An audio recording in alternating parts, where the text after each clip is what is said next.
We welcome you to episode 27 of Battin and Chattin here on the Eastern Observer alongside Denis Tuohy. I'm Brandon Natale. Now, before we get started, please hit that subscribe button on YouTube to be kept in the loop on everything Eastern Observer and, most importantly, Battin and Chattin. Our show can be found on Apple Podcasts, iHeartRadio, Spotify, and wherever else podcasts can be found. We join you live. No, not live. I mean, we should be live in the future, but I know we will be. I mean, talk to our boys at the Eastern Observer for that in the future. But this episode is definitely a special edition because it's definitely considered a breaking news episode in a way because Juan Soto is now a New York Yankee. He'll be dressing up in pinstripes this upcoming spring and the rest of the summer, and hopefully, I mean, for the Yankees' case, in a fall classic, as the evil empire has now acquired another gem of a superstar. Um, Dennis, what was ask, what was your reaction when you heard the news? Did you think this was going to actually happen even a week ago? I don't know. I honestly don't know how to answer it because it's weird. I never thought that I don't think it's really set in yet that we have Juan Soto for me. Like when we got Aaron Judge, I was stoked. Me and all my buddies at work, we were going nuts. When we traded for Joey Gallo, instantly, I remember I was working that day. Instantly, Right. I said to, I've worked with a bunch of baseball fans and Yankee fans in particular. I Right. said to all of them, this is an awful trade. This is an awful Really? trade. You When think they were so? talking about getting Trevor Story, I said it was bad too. Okay. So we were all talking about that. So I had like an immediate reaction. The Juan Soto thing, I was so staunch on getting Juan Soto. Now that it's actually happened, like I'm actually a lot more tame than I was after talking with fellow Eastern Observer contributor Tyler Adele last week on the phone. Right. He kind of swayed me. He was anti Juan Soto to the Yankees in a trade. He kind of swayed me a little bit. That now I'm went from staunch Soto to kind of in the middle, where Right. you do have to re-sign him. Like the trade's incomplete in my opinion because you do have to re-sign him Right. to make it to really stick the landing because we did give up quite the haul. You did. The Yes. Padres, it wasn't a 1-for-1 or anything like that. It was a 1-2. It was a 5-for-2. So the Yankees acquired 25-year-old outfielder Juan Soto, who has 1 year left on his contract and had 5.5 wins above replacement in 2023 with an OPS plus of 158, 275 batting average, 35 home runs in 162 games played, led the league, obviously, in games played. Yeah. So he had a very tremendous season.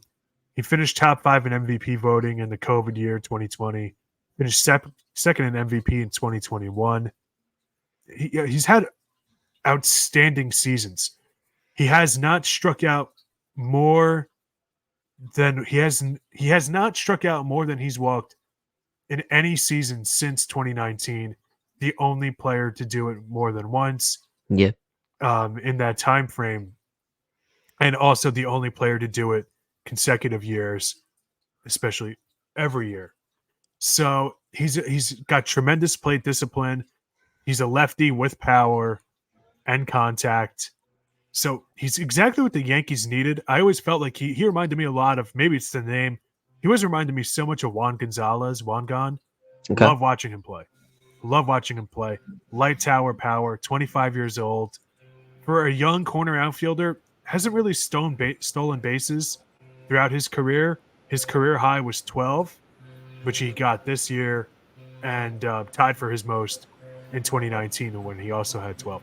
So not much of a base stealer, but he's a great masher. Gives the Yankees a lot of lineup depth now, especially because they also acquired Alex Verdugo, who we'll get to in a bit. But they needed lefties in their lineup. In the 3 lefties they've acquired so far this offseason, Verdugo, Soto, and Trent Grisham, we'll get to in a bit. Yeah. Those 3 hit more home runs last year than all of the left-handed Yankees combined. So that's a big wing. Some of those guys we still have, like Ben Royfett, Anthony Rizzo, guys that even though we didn't have them for the entire season, now everybody kind of slides down, and the only position player we had to give up was Kyle Higashioka. So Yeah. an overview of this trade. The Yankees acquired Juan Soto, who I just spoke about. They also acquired 27-year-old center fielder Trent Grisham from the Padres, who has 2 Gold Gloves and had 2 wins above replacement in 2023. He's a glove first guy. The wins above replacement, that's based on Baseball Reference.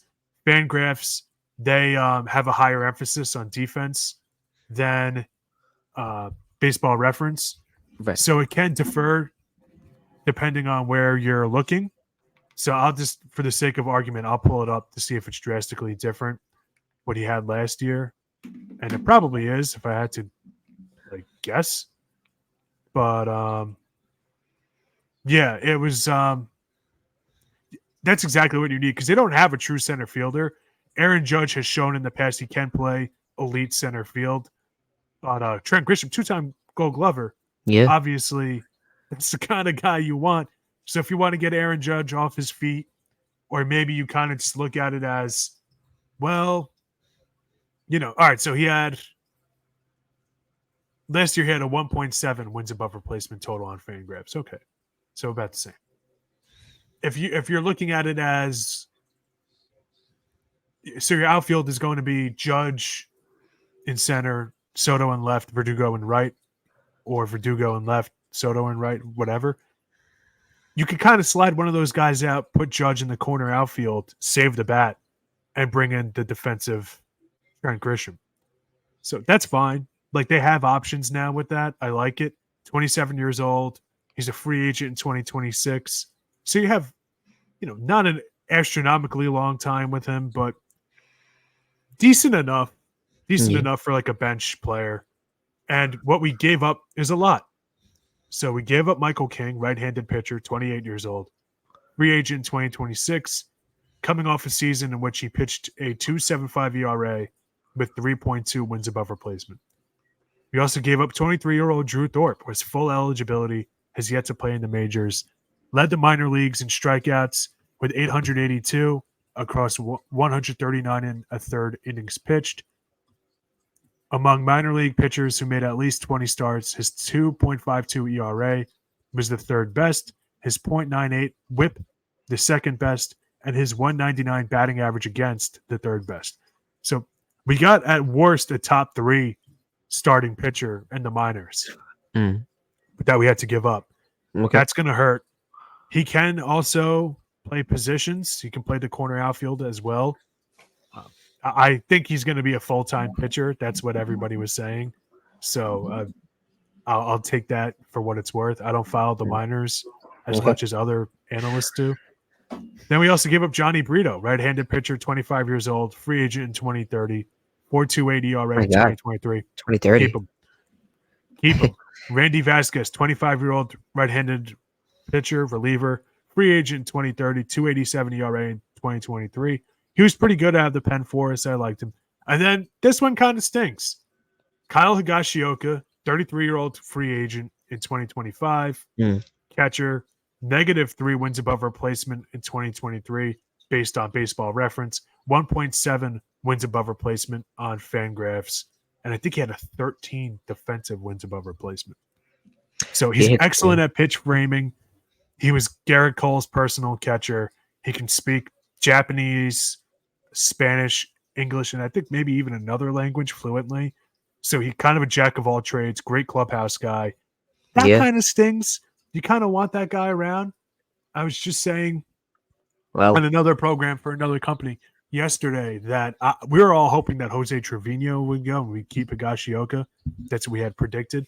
But I'll definitely take Trevino, who's better, and just keep him on as our catcher. And listen, Garrett Cole or whoever will figure it out. And we also still have Austin Wells. So the catcher thing, I'm not really concerned about.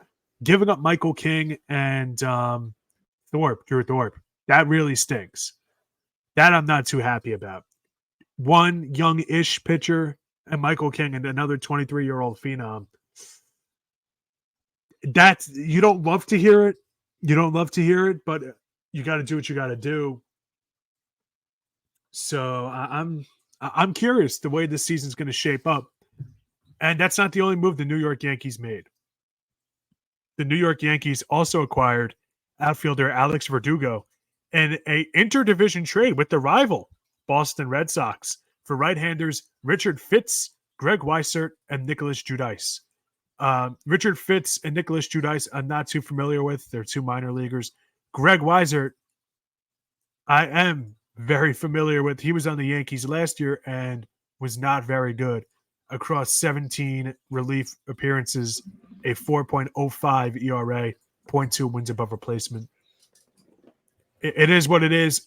Wins above replacement and ERA can be hyperinflated or deflated for relievers.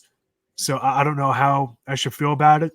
He's a Long Island native, went to Bayshore High School, and played for Fordham. So it always sucks when you lose a hometown guy. It is what it is. But getting Alex Verdugo back, suddenly a team that had no lefties and no left fielders, two left-handed hitters, two left fielders, and a surplus of outfield talent. Verdugo had a very good season last year, 264 batting average, 100 OPS plus, so league average hitter, 2.6 wins above replacement, 13 homers. But anytime he played at Yankee Stadium, man, the guy would turn to Reggie Jackson. Suddenly, that series, he'll just be electric. And now he's on our team. Yeah. And he's a left-handed hitter, short porch, Yankee Stadium, play to your strengths. And I'm actually really excited about this Yankee season. So before I get into what I want them to do later in this off season, I'll give you a chance to talk so the fans can understand you're still with us, because that was a while. Yes, I am here. I'm here, and give you credit. Well said. Everything you said was well said, D-Train. Oh yeah, everything about definitely. I feel bad for Kyle Higashioka. I don't feel bad. I know he caught Herman's no hitter, correct? No, perfect game. He was on the team in 2017. 2017 Yes, is kind did. of when the Yankees He got out of that bad. Yeah. What? He caught the perfect game for Domingo Herman and Corey Yes. Kluber's no hitter. Remember that? Yeah. That's going to be a great bar trivia question one day. Corey Kluber's no hitter at the Yankees. Who remembers Yeah. that? Yeah, not a lot of people remember that. But yeah, nah, he's definitely. I know he's been on the team since 2017. That was the year the kind of Yankees kind of broke out of that dry spell they had for 4 years, where they weren't making the playoffs. After the Jeter years, trying to. Oh, actually, no. Well, they did make the playoffs in 15, right? And they lost to Houston. Yeah, and I always forget about that one. Exactly. I just forgot about it a little bit too. Like I definitely watched it because 2015 I was all in on baseball. That was sophomore year of high school. But I don't remember watching that game. Like I couldn't tell you one thing about it other than we lost. Right. Womp Who would? That game was just unforgettable.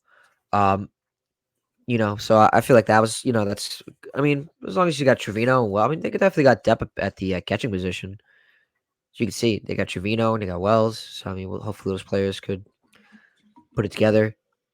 Michael King, I know he was a big player, probably one of the number one players in that deal everyone talks about, because he's still young. He's 28. He's going to be free agent after 2026. Then you look at Drew Thorpe, who is going to be 23 years old.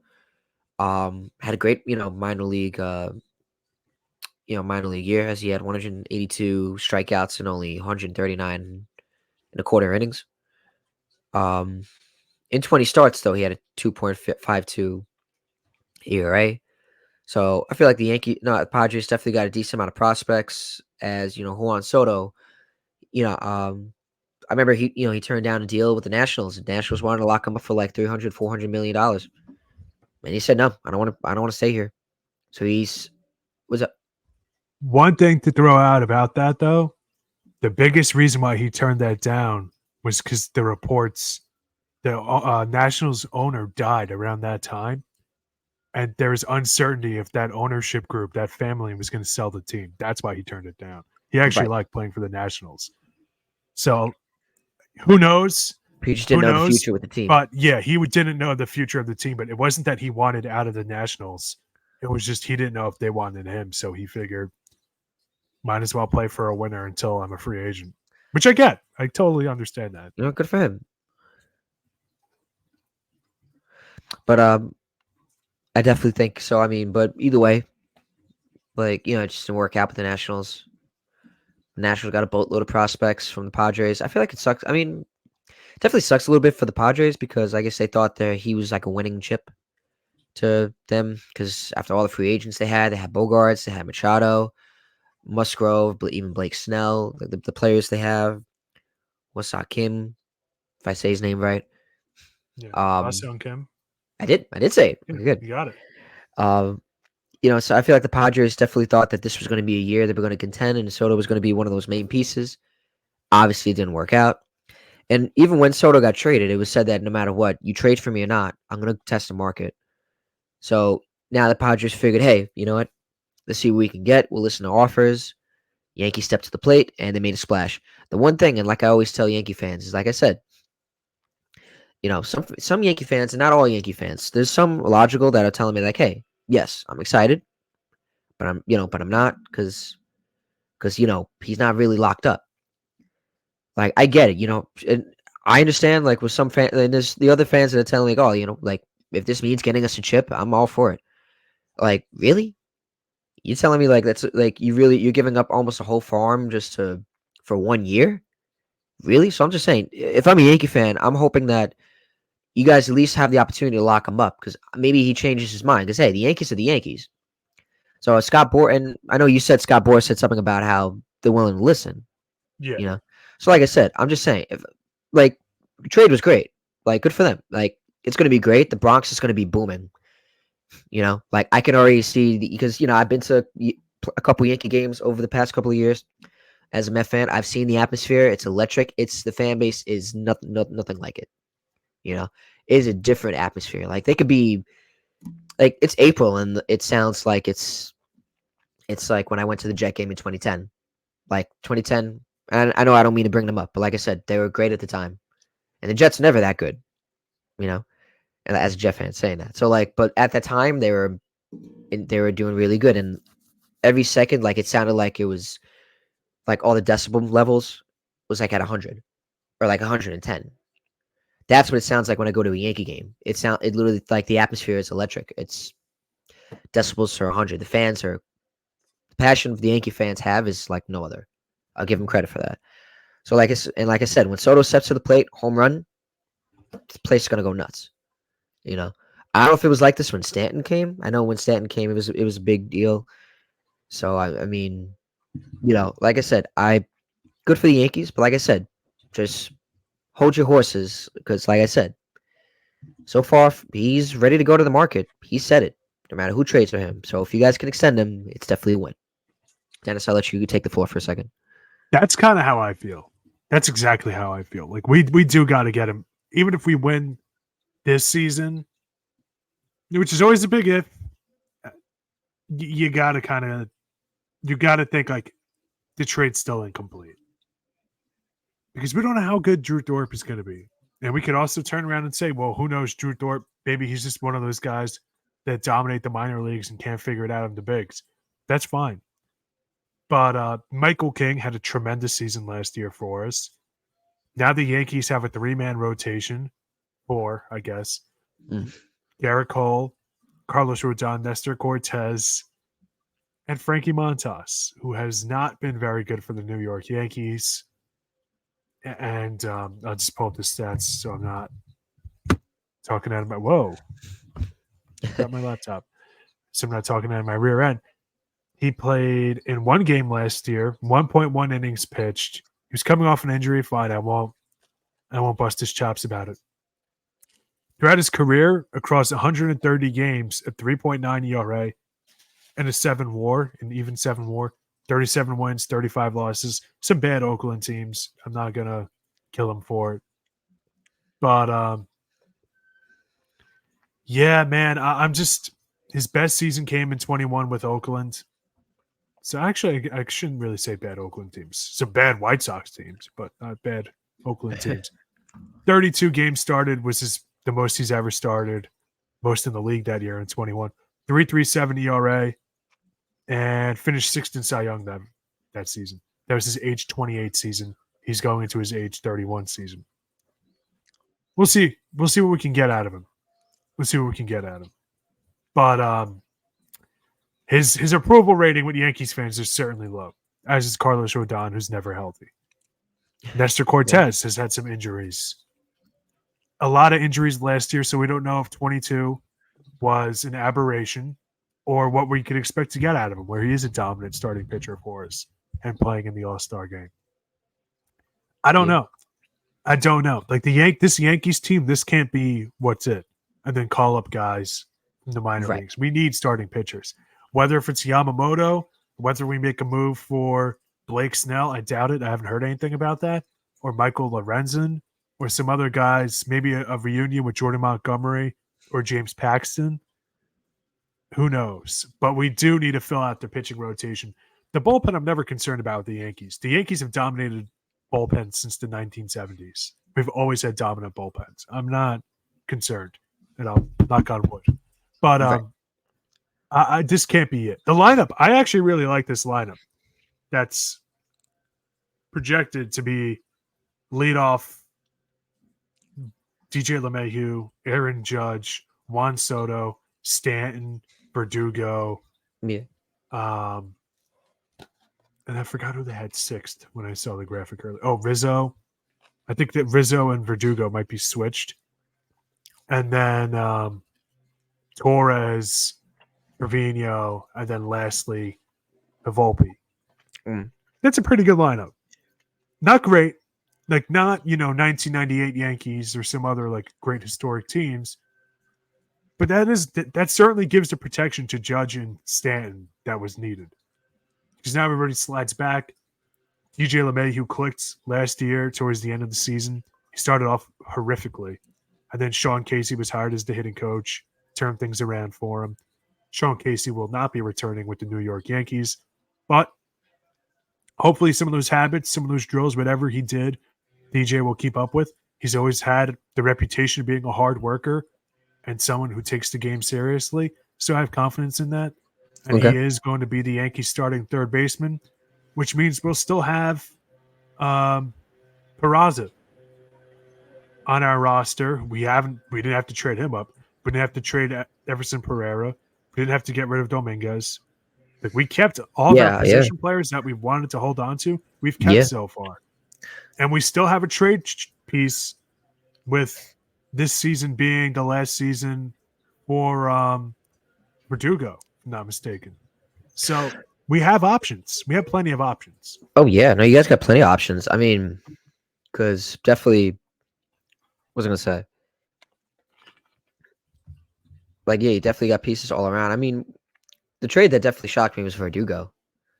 That was crazy. I know, because the last Yankee game I went to, with my good friend Joey Walner, who I'll see soon. It was Yankees Red Sox, and they were one Yankee fan I was sitting next to in the bleacher section. He was all over the guy Verdugo, kept chanting his name. And I know I shouldn't probably shout like this on the show, but hey, we're a podcast, so hey, screw it. He kept saying to the guy, Verdugo, just saying random stuff, and obviously that I can't say on this podcast. That I can't say, and I know the upper management at Eastern Observer would definitely be on me if I did. But it was not, things that were said were not good. So they were Yankee. Verdugo was definitely not. He was known for being a Yankee hater, and I could see why. Because bleacher creatures, they were on his tail anytime he came to the Bronx. I don't know if that was like a game. I was talking to Tyler. I don't know if he was saying he was like, there's one game where he got into it with a fan in the section. I'm like, I was sitting next to the guy. If that's who you're talking about. No. It was a bigger deal than that. It was I think he almost got into a fight with the guy or something. It wasn't like a guy was heckling him. Like they had words back and forth with each other. No, I was okay. No, I wasn't there for that. Somebody threw something at him. Oh, okay. No. I think it might have hit him. Oh, that's bad if it did. I gotta look. This is something I gotta look up. I wish we had video of this too, because then we could. Oh, I remember what it was. Somebody hit I forget what it was. Somebody threw something at him. But I do know the story. Since then, people haven't liked him. So I guess they still like to heckle him, and so he kept his composure. He kept patience. He kept it in. So I just think it's funny. But yeah, and I get it. The Yankees Red Sox rivalry. I get it. So I mean, So now I think it's funny. Fast forward now, and I said, man, over time, I kind of said to myself, I'm not gonna lie, I was like, imagine if this guy was a Yankee, and it came to reality. Yeah. Because I think it's crazy. So I mean, hey, maybe hopefully he turns some Yankee fans' heads, and he's like, hey, this guy's actually a good guy. I think it's gonna be fun and see how he plays for the Yankees. I think he'll hopefully if he plays good, then hopefully we'll see what goes on. Maybe he'll become a new Yankee favorite. Another Bronx bomber. And definitely, I feel like it's definitely a great addition in the outfield. You got Verdugo, Judge, and Soto, along with Trent Grissom. And now to talk about Trent Grissom, I know the fact that you have him for another 3 years and Gold Glove enough, I feel like that says enough. And Yankees definitely need to replace the defense. Probably a good replacement for Harrison Bader. Or Yeah. I yeah, guess this means Bader's not coming back. So, or even Aaron Hicks. So hopefully it becomes that. So I just like you said, you guys definitely got some pieces. So I know the Verdugo trade. I know that definitely shocked me. Yankees are making some moves. I'm waiting now on the Mets to make some moves, which I know we'll allude to later. But I know, credit. I feel like Cashman with essentially his job on the line. You figured, what's going on. Like people are saying, like why aren't the he's people questioning the talent. I know the batting wasn't there last year, so I give credit to Cashman because he's trying to essentially save his job. mhm. Yeah, the Yankees, they had to do something drastic. They had to do something drastic. And if those of you remember last week, we were talking, all the reports were saying the Yankees wanted two of the triumvirate of Bellinger, Yamamoto, and Soto. But we got a crowded outfield. We got Soto. Why not get Yamamoto? Huh? The 25-year-old Japanese pitching sensation ready to join the New York Yankees? I'd be stoked. I'm like, I'm hyped for that, bro. So hopefully we can make some moves, fill out the pitching rotation, get somebody who has ace potential.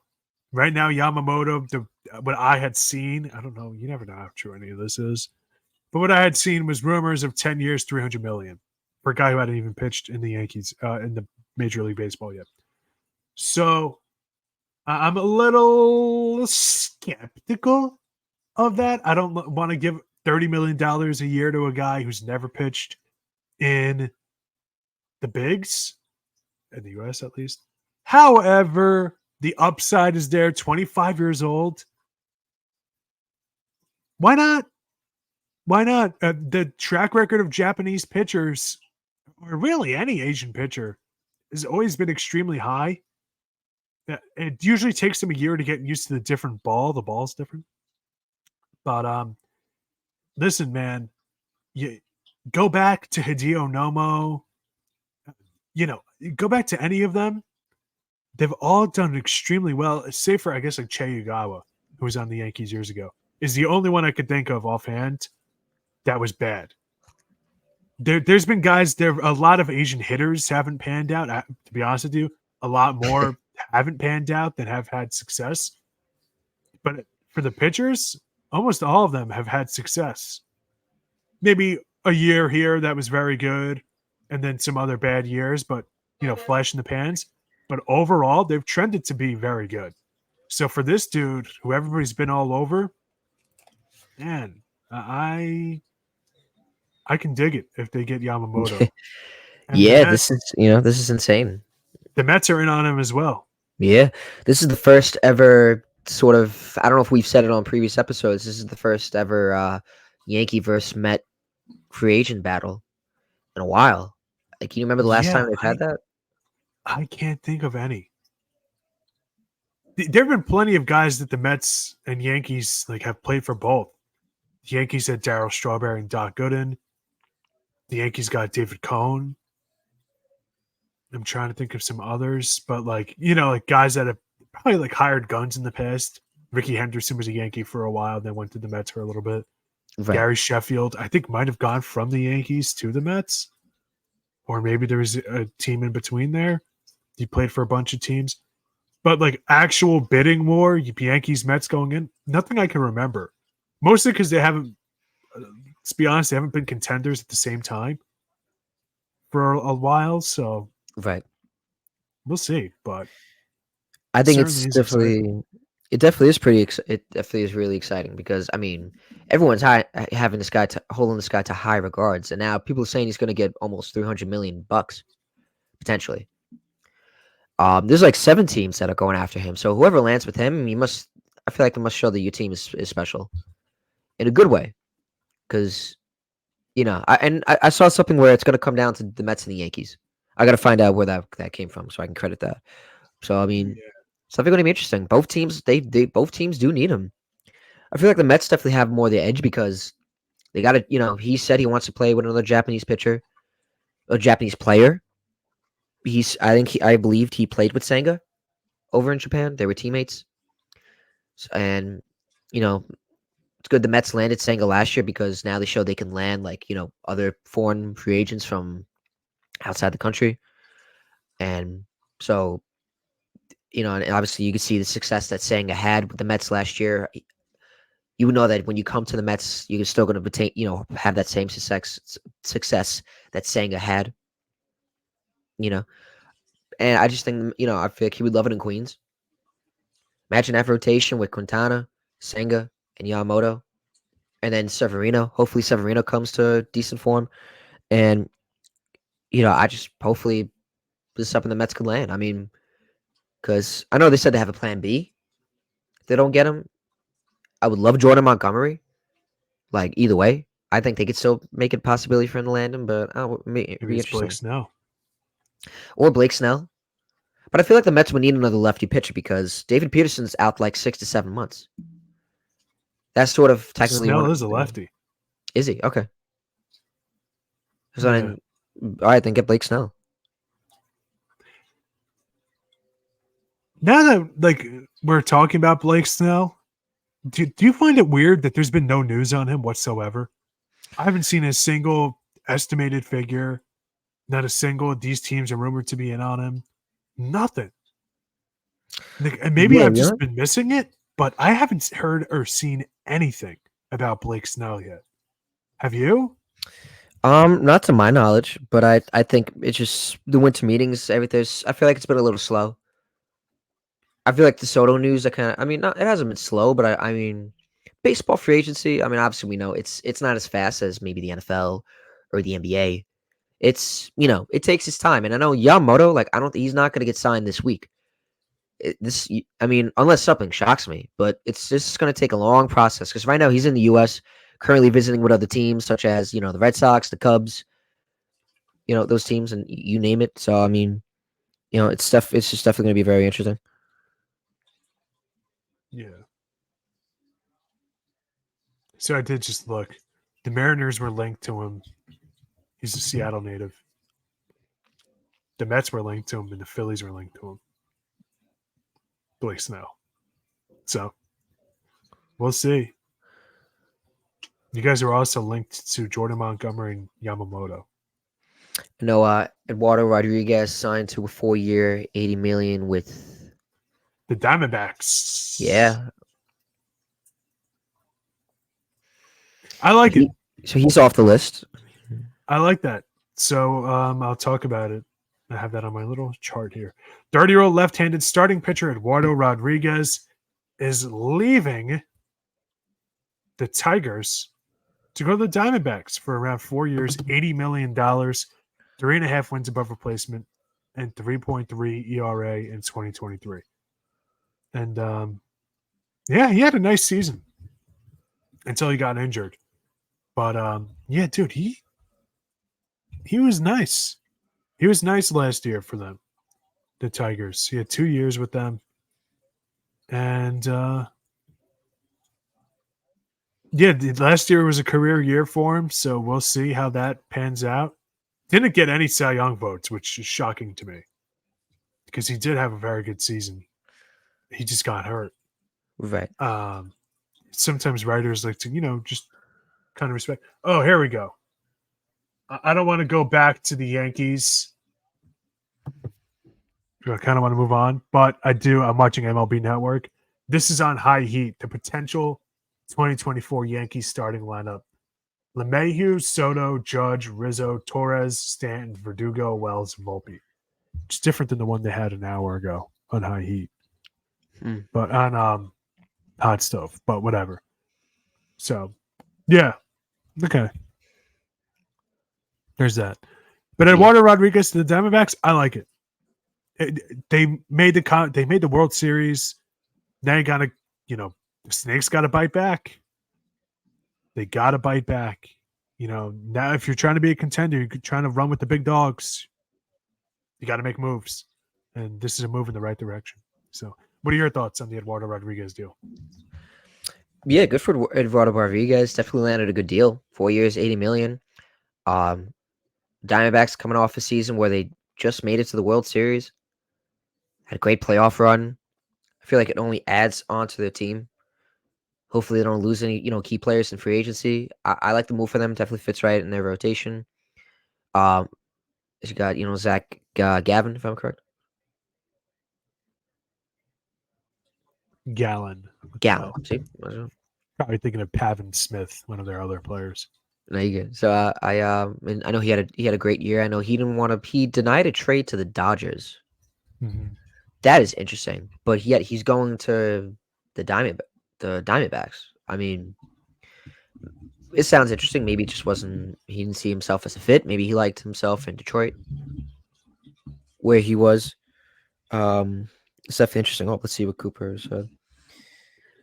I think it was something to do with his family. Supposedly, Eduardo Rodriguez. Okay. I guess his family were more comfortable in Detroit. Right. Hey, you know what? Good for him. I mean, it's good that he had a no trade clause too. I mean, I feel like a lot of players don't have that as much. They don't have a say in where they go than they should. But it's definitely I like the move for the Diamondbacks. Definitely a good start. Yeah. Some other teams making some big news too. Some big moves, I should say. First of all, I just want to kind of update everybody on the trade blocks right now. Tyler Glasnow, a lot of trade talk around him. Shane Bieber of the Guardians. Right-handed closer Emmanuel Clase of the Guardians. I have no idea what the Guardians are doing. I don't know if we want to spend time on that or not, but that team, I'm starting to think they're incompetently ran. Corbin Burns, right-handed pitcher from the Brewers. Dylan Cease, right-handed pitcher for the White Sox. Shortstop Willie Adames of the Brewers. Once again, the Brewers have zero offense. We'll just keep trading our best hitters. Great. Talk to me when that works out for you. Jonathan India, middle infielder of the Reds. Outfielder Max Kepler, left-handed hitter of the Twins. And Jorge Polanco, second baseman, who I think was with the Marlins. I forget where he was. Maybe he was on the Twins as well.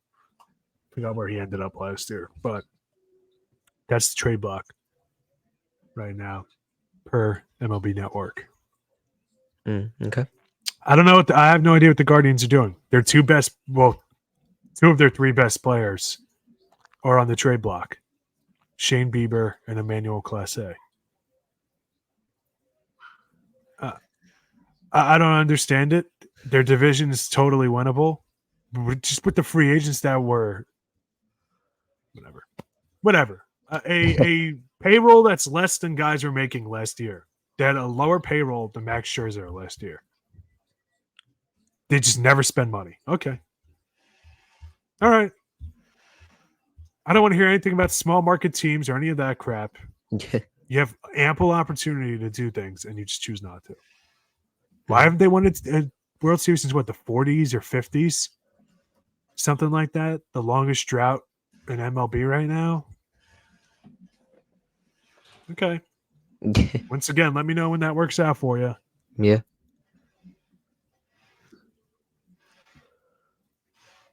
So, not a fan of that. The Rays trading Glasnow. It's what they always do. They're another team. Why haven't you won? Randy Arozarena is another one they didn't have up there. That Jorge Polanco, but not Randy Arozarena, who's on the trade block. Go figure. But That's another one that I have a strong opinion on. That Randy Arozarena, what are the Rays doing? Listen, the Rays don't need my help. They've destroyed the Yankees for years, but at the end of the day, it's like expecting to not win with superstars. I love this. I love how everybody keeps saying that, well, the Mets and the Yankees and the Padres have the 3 highest payrolls and they didn't make the playoffs last year. And it's like, yeah, you know what? The other team that had almost $500 million tied up in 2 players won the whole thing and boat raced the entire playoffs. So maybe having a star player or 2 isn't such a bad idea. Just throwing that out there, especially when you're the Rays and your best player may not play again because of legal stuff. I don't know. You feel good getting that out? Yeah, I always feel good just dumping on those teams. It just makes for bad television. Honestly, it just does. Could you imagine being a fan of one of those teams? That's just mediocrity or just getting to the playoffs and not even winning. That's your goal. That's your finish line. Would you rather I don't want to win. I don't want to win. I just want to show up. Would you rather not make it to the playoffs? No, obviously. Well, I don't know. It's better than getting freaking teased into thinking that your team actually has a chance when you don't. Like, it's different. Right, like people are going to say, well, Dennis, the Yankees missed the playoffs last year. Okay, they did. You're right. You're absolutely right. They did. And it sucked. But you know what else? You know what the Yankees did, Brandon? What's that? Got the best 25-year-old in baseball. You know what I mean? Like, I do. I don't know. I always said if I owned the Rays, they would have won 10 World Series by now. I don't understand. Same thing with the Marlins. I always beat on the Marlins, but like it's whatever. Other news. Real news. Mookie Betts is going to be an everyday second baseman for the Los Angeles Dodgers. I saw that. Yeah, that I saw. Do you have any thoughts one way or another on that? Or I think it's interesting. Why do they keep moving him? I know he was an outfielder throughout his career, and then especially when he came to the Dodgers. What made the switch? Jason Hayward. Gavin Lux got injured. They needed a second baseman, so they slid him to second base because they had no middle infielders last year. Miguel Rojas got injured for a little bit, so they were in dire straits for a middle infielder, and they went with Mookie Betts because he played second base. That's where he came up, and that allowed them to play Jason Hayward, who got hot for them last season, kind of revitalized his career. So that's their thing. Yeah. I don't know how much Miguel Rojas is going to play this year. The graphic on TV earlier said that he'll split time with Gavin Lux, but Gavin Lux is better. A younger player. I get it coming off an injury, and who knows when he'll be back during the regular season. But or if he'll have complications, whatever. But yeah. Yeah, I thought that was interesting. Second base, Mookie Betts. So yeah, it made good for the Dodgers, especially we talked about Jason Hayward plenty on here. So I mean, we talked about Dodgers. This season. Yeah, we love. He's a fan favorite. I'd love to get him on the show. Time rundown. Yeah, right. Yeah, we'll see about that in the future. The J. Hay kid, loved watching him when he was on the Braves. He was a beast. He was a beast on the Braves. Yeah, I know. Let's see. The Cubs and the Reds are in a bidding war for Rhys Hoskins, who missed all of last season with the ACL injury sustained in spring training. Obviously, he spent most of his career with the Phillies, at least 6 seasons from 2017 to 2022. I think it's interesting to see what happens. I mean, I wonder what happened with the Phillies if he would have played this year. Do you think they would have stayed in the AL East? No, not AL. In the I think they would have made it this far in the playoffs. I think they would have won. Yeah, they would. Yeah, okay. I think their team would have looked a lot different. Your outfield would have been Harper in left, assuming they would have kept him out full time. No, they would have just DH'd him. They would have put Schwarber in left, keeping Hoskins. The DH spot for the they kind of struggled with that this season at different times.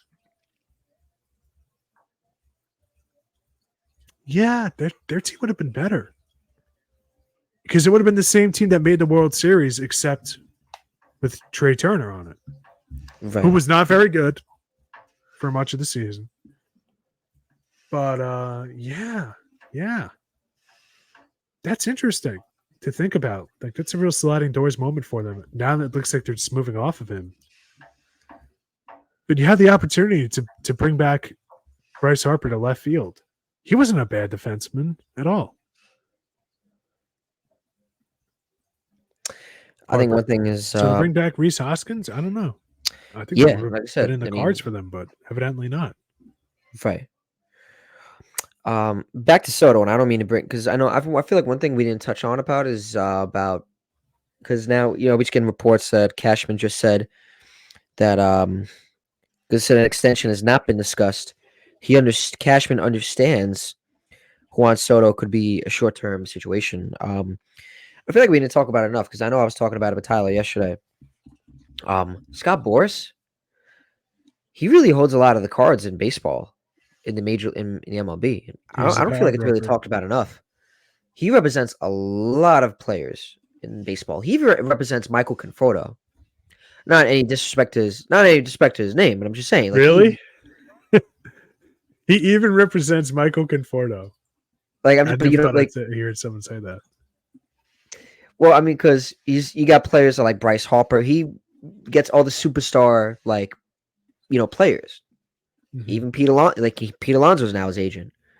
Garrett Cole was his free agent. Bryce Harper. Carlos Correa. You go back to players from back then, even Greg Maddux, who at the time he got him the richest contract, in baseball. So he's been around baseball for a long time. He knows what he's doing. And so I'm just saying, like, no matter what, like everybody, like every player goes to him saying, no, like I said, no any disrespect to Michael Conforto. But I'm just, he's literally from even a superstar to even an average player or better in Conforto. But you know what I'm trying to say? Like he's a, no matter where you go, Scott Boras is there. I guess in a way, that's how it sounds like. This is nuts. I guess that's kind of how it sounds like, like I said, no matter where you go. Sure, Bryce Harper, oh, Scott Boras. Michael Conforto, oh, Scott Boras too. Really? He's everywhere. That's kind of the same thing with the NBA and Rich Paul in Clutch Sports. They own like the at one point the entire Lakers were Clutch Sports clients a year or two ago. People were like, maybe this is why your team sucks. But yeah. So I guess it kind of works both ways. And it is like just because someone says like they're represented by the Boras Corporation doesn't mean it's Scott Boras himself. Like I think the way I've heard, I think it was Trevor Plouffe was explaining it once because he was a Boras client when he played. And his brother, Scott Boras' brother, I think was his, don't quote me on this, but was I think his primary agent. But when it came time for negotiations, Scott Boras did the negotiations, but deals and stuff like that, like endorsements, wasn't through him. So Scott Boras might just be kind of a negotiator, right, and just reap the benefits of that negotiation. But the one thing I have with the issue with the Scott Boras clients, I don't think they do enough marketing. That's the only issue I have. And I think it's an issue people have with Shohei Ohtani. Aside from New Balance commercials, he doesn't do interviews. Like I get it. It's hard with guys with interpreters and whatnot. But Mike Trout's, does he even know what ESPN is? Like he's never on First Take. I'm not trying to be a hater. No, I know. I'm just saying that I'm not saying I know. I do think that the way how buttoned up players and their agents are in Major League Baseball didn't effectively kill the sport because there's just they don't get interviewed. I remember Rich Eisen talked about it once. Rich Eisen, yeah, I love Rich Eisen. on he complained about it quite a few times on his show that he couldn't get Aaron Judge. He couldn't interview Aaron Judge for the Rich Eisen show. He talked about very briefly. He didn't harp on it too much, but a lot of times during baseball season, he'll talk about like I reached out to so and so, but you know how baseball is, and just kind of keep moving. And I do think that's a legitimate problem. So hopefully, whoever gets a big deal or whatever, if it is Juan Soto, it's like, at least like show face, do a couple commercials, like kind of help grow Without a the doubt, I game. feel like Juan Soto is definitely going to be. He's got an electric personality. Yeah, no, The he's Soto yeah, shuffle and all that. That's awesome. yeah. I saw one of our friends in our fantasy chat said, Soto Shuffle in the Yanks in the Bronx is going to be interesting. Oh, dude, I cannot wait for him to go 0 for 3 with with one strikeout. With one strikeout, just like a bad game. All right, whatever, bad day at the office. And for some old tool bag who knows nothing about ball, to call into WFAN or ESPN radio and Oh my whine god. and complain about why doesn't he shuffle his way back to San Diego, Yeah. Michael K? I cannot Oh wait my for god. that. I can't wait for some moron He's no Bernie to Williams. yeah. Oh no, no, no, no, no. They would never say He's he's no no Reggie Bernie Williams. Jackson. You know, they'd pick somebody from like the 1970s who's just kind of okay. Which is kind Yeah. of okay. Yeah, he's no Shane Spencer. It's like, come on, enough. It's I just cannot wait for that because that was the same crap that happened with Stanton when he first got to the Yankees. Mm. He had 4 home runs in a series against the Blue Jays. I think it was 4. I forget how much it was.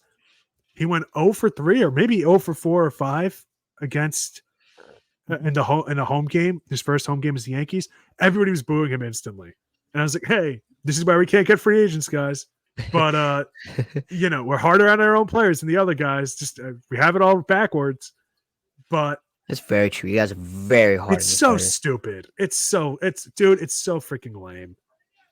But yeah, like hopefully Juan Soto. Like I can't wait for that.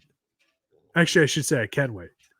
I can wait for the shenanigans of Juan Soto has, one bad series and people are making it sound like the world is on fire. We need to fire Brian Cashman. How can you have traded for Juan Soto? Brandon, how could we have done this? He went 0 for 6 across 2 games against the Red Sox. Never mind that he still has 27 home runs on the season and an OPS plus of 238 and, is going to win the MVP award, but he went 0 for 6 against the Red Sox, Brandon. This is a fireable offense. That's going to annoy me. Going to be funny. Culture shock to the old heads. Love it.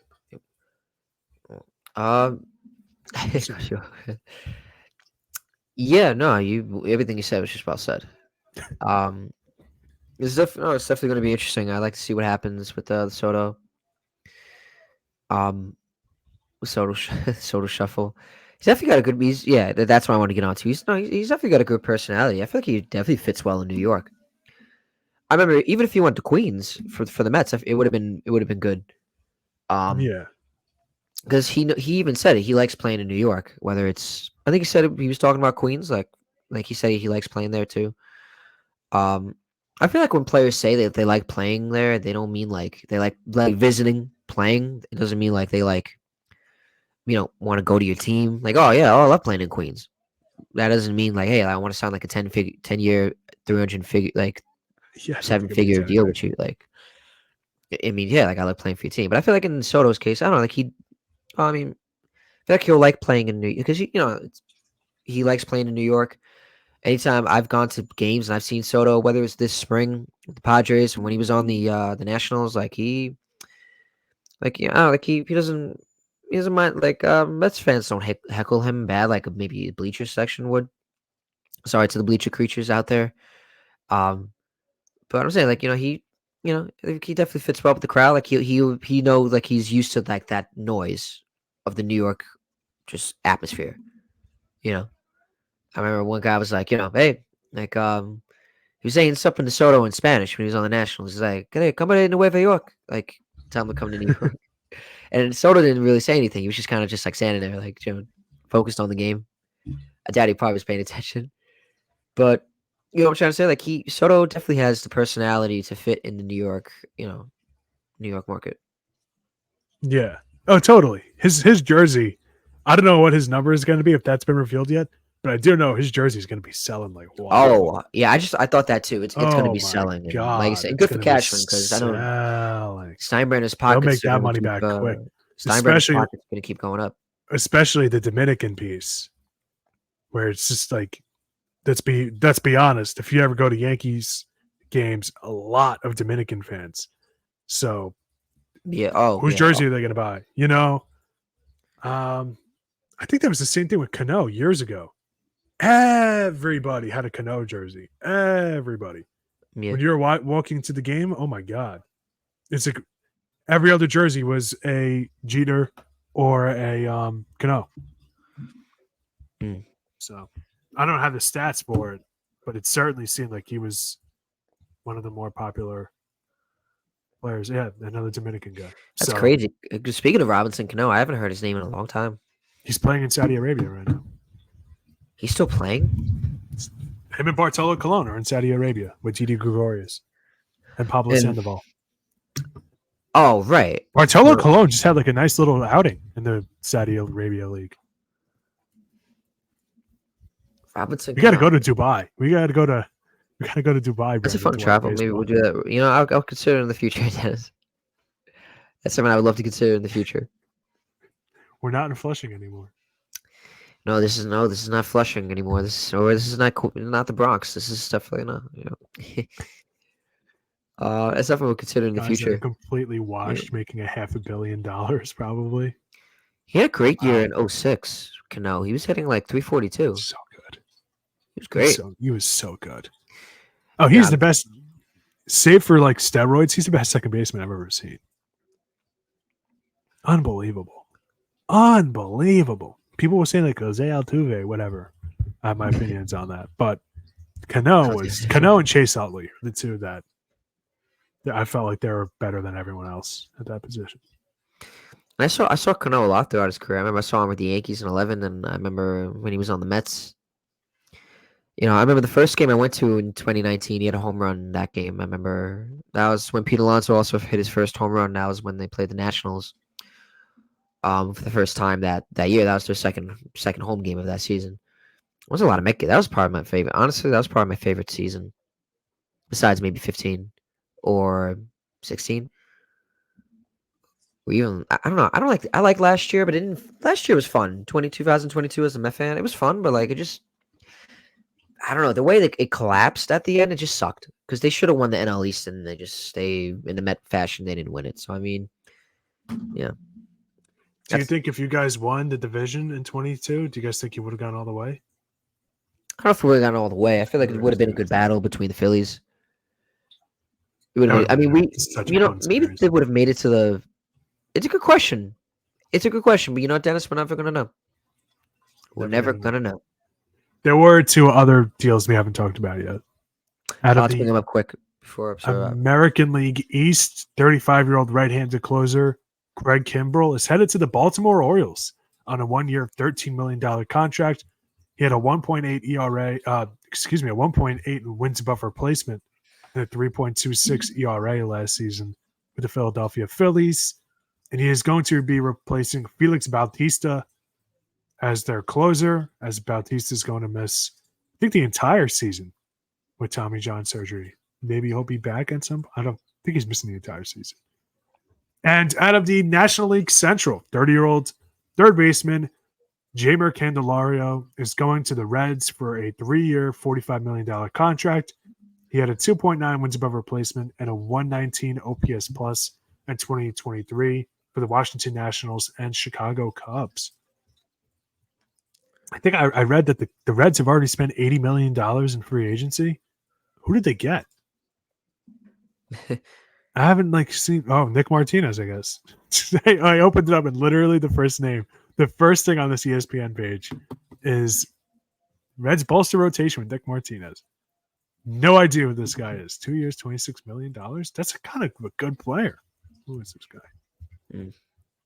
Nick Martinez. That guy. Okay. 3.43. Oh, he was pretty decent. 3.43 ERA. Oh, but he was coming out of the pen. He had 9 starts. All right, that's okay. Whatever. Jamer Candelario was good last year, man. Good player. Yes. And there was another trade. Your boy Jared Kelenic. He got traded. Did you see this? The Atlanta Braves acquired outfielder Jared Kelenic, left-hander Marco Gonzalez, and first baseman Evan White from the Seattle Mariners for right-handers Jackson Kowar and Cole Phillips. Salary dump. And then I think he went somewhere else. There's some other moves that are minor. Eric Fetty going to the White Sox. Right-handed reliever Chris Stavinsky going to the Rays.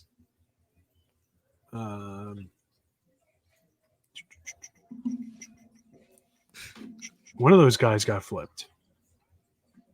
Marco Gonzalez, maybe. Marco Gonzalez wound up going to the Pirates. But I hate to do this, but before we wrap up the show, is there any other deals or moves you expect to happen over the next week, or what do you want to see? Yamamoto going to Pinstripes. He's going to sit down.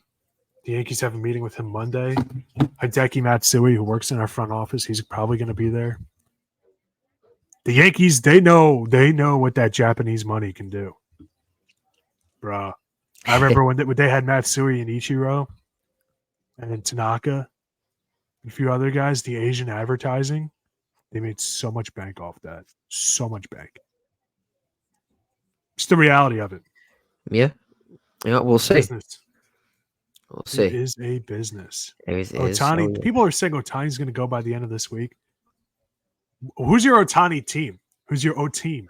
That's a good question. I feel like, and we talk about Ohtani a lot, and we didn't really talk about him much in the show, this episode, because I feel like it's already kind of it's old news. Exactly. We know what's going to happen to Ohtani. Like, we know it's like he's not coming to New York. He even said it. Like, it's he had didn't see himself playing in New York. And honestly, cool.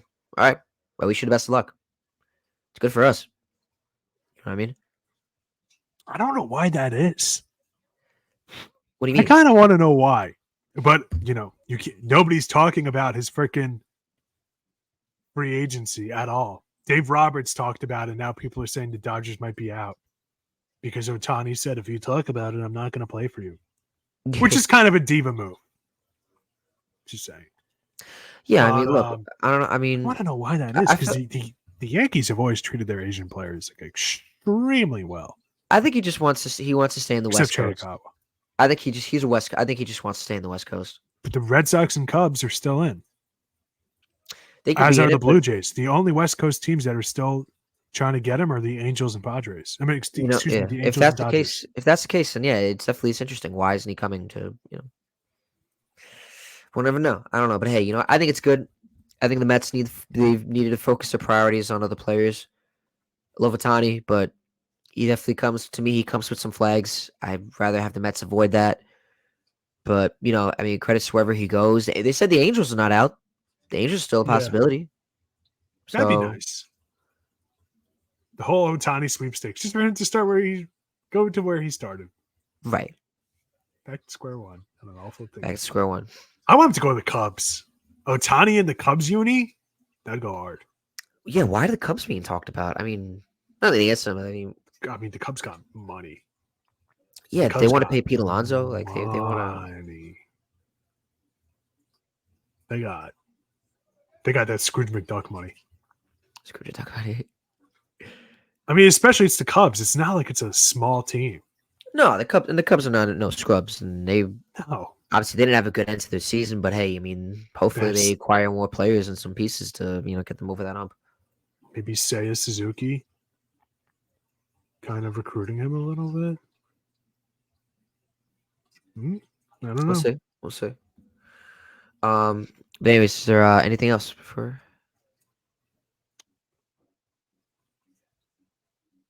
I don't think so. All right, so I think we're good. Oh, oh my God, I forgot his name. Jim Leland, Hall of Famer. Did you see this? Oh yes. Jim Leland voted into the Hall of Fame. Congrats to him. So, yeah, good for him. Hall of Famer, one-time World Series winner with the Marlins, three-time pennant winner, three-time manager of the year. Good for him. Good for I'm him. in. I guess Cito Gaston didn't get it. Hmm. I wanted Cito to get in. Got the Blue Jays. Oh, it is what it is. But All all right, right. yeah, that's all I have. Sorry. It's all right. Be sure to check out our revamped website at www.easternobserver.com for the latest news in the world of baseball and so much more. We thank you for joining us on another edition of Battin Chattin for my co-host Denis Tuohy and the entire Blackjack Media Group team. I'm Brandon Natale saying so long. Oh, but before we go, actually, our show is presented to you by Black Cats NYC. Be sure to download their newest hit single, Nothing's Gonna Stop Us, which can be found wherever music is found, whether that's Spotify, iHeartRadio, SiriusXM, Satellite Radio, and many others. We'll see you next time.